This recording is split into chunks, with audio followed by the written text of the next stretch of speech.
10 Marvel characters who deserve a solo movie. Welcome back to another interesting video of Top Mainstream. Marvel boasts hordes of iconic characters, many of whom have made the leap from page to screen. Comic book shows and movies are nothing new, but they've never been so mainstream as they are right now. There are many that deserve every bit of the popularity they enjoy, even more that could use a little extra recognition, and a few that are in dire need of a miracle.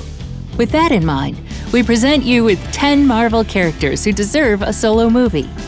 Let's start the video. 10. Daredevil. Daredevil's Netflix show proved that he works best in an environment where the violence of his life can be portrayed in graphic detail. Daredevil's adventures over the years have been pretty dark.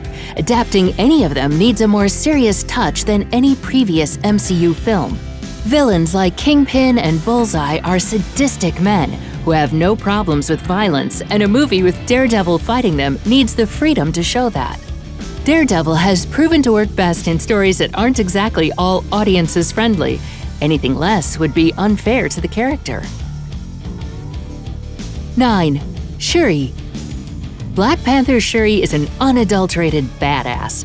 She's Princess of Wakanda, the leader of the Wakandan Design Group, and the creator of Wakanda's cutting-edge, vibranium-based technology. Shuri resolutely stands by T'Challa's side and kicks all the villainous butt amid her tenure in the MCU. I would watch a Shuri solo movie. It could consist of other notable Marvel cameos, but nothing that overshadows her prominence. She could create new tech and take on baddies all on her own. 8. Magneto. Magneto was rumored to have a solo origin movie back in the Fox days, but it never happened. People love Magneto, and seeing him eventually get an MCU movie would be pretty great. However, with his past and the nature of his mission against humanity, giving him a plain old MCU movie wouldn't be the best idea. Magneto's life has been full of terrible things, both done to him and things he's done.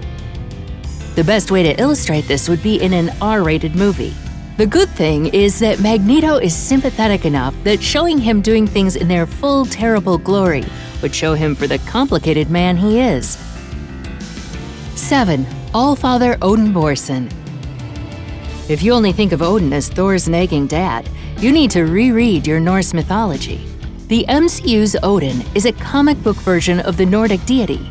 The Odin that we see in Marvel was actually the head of a powerful alien species who came to Earth many centuries in the past and inspired the mythology of the time with his might. The very first Thor movie shed some light on the character's history, revealing that he had been a galactic conqueror without equal before he renounced violence and decided to walk a more peaceful path. In this violent backstory, we would also get to see more of the delightfully evil Hela, Odin's firstborn, who is called the Goddess of Death. Odin and Hela conquered the universe together until Odin betrayed Hela. Now that is some juicy family drama to explore in a film. 6. Dr. Doom. Yes, Victor Von Doom is an antagonist to the whole of the Marvel multiverse, and the Fantastic Four in particular, but on several occasions, Doom has also been a hero, or at least an anti-hero. Portrayed by Joseph Culp, Julian McMahon, and Toby Kebbell over the course of 4 less-than-fantastic films, Doom could, and should, be introduced into the Marvel Cinematic Universe independently from his adversaries. And the upcoming Strange sequel, Doctor Strange in the Multiverse of Madness, could be as good an opportunity as any to do so. Doom could then be explored in depth in his much-deserved solo movie, where we would see him transition from an anti-hero role into the primary antagonist he would. If you are enjoying this video, then do consider to subscribe to our channel. We bring such cool and interesting videos to entertain you on a regular basis. 5. Yondu Udonta.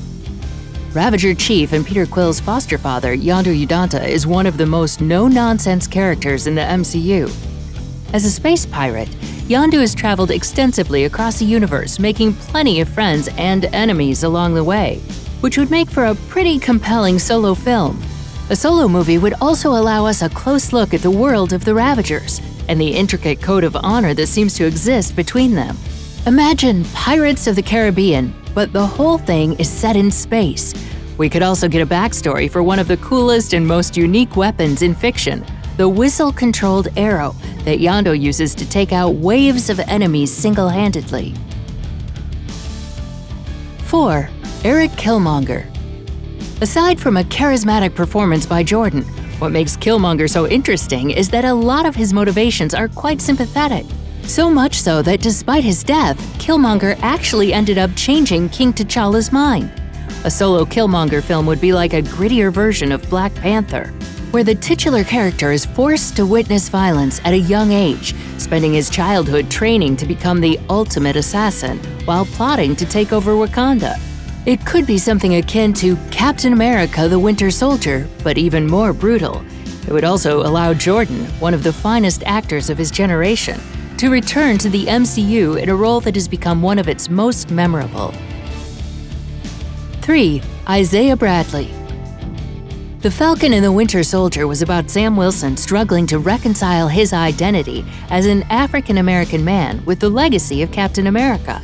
Sam's journey was further complicated once he was introduced to Isaiah Bradley, the first Black Captain America whose legacy had been erased.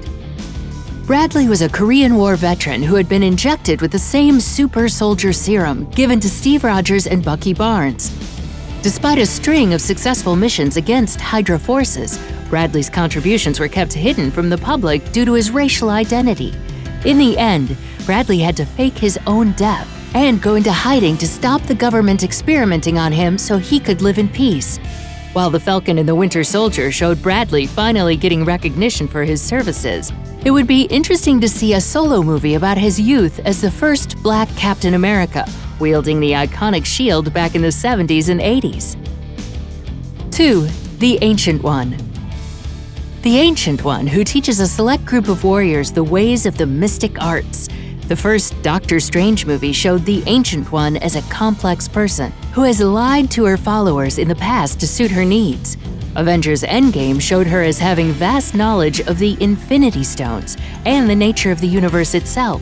That is more than enough material already for a compelling solo movie about the Ancient One, exploring her origins and responsibilities as the keeper of the Time Stone. More importantly, a solo movie would allow Marvel to address some of the backlash they received for casting Swinton in a role that many say should have gone to an Asian actor. 1. Mark Ruffalo's The Hulk.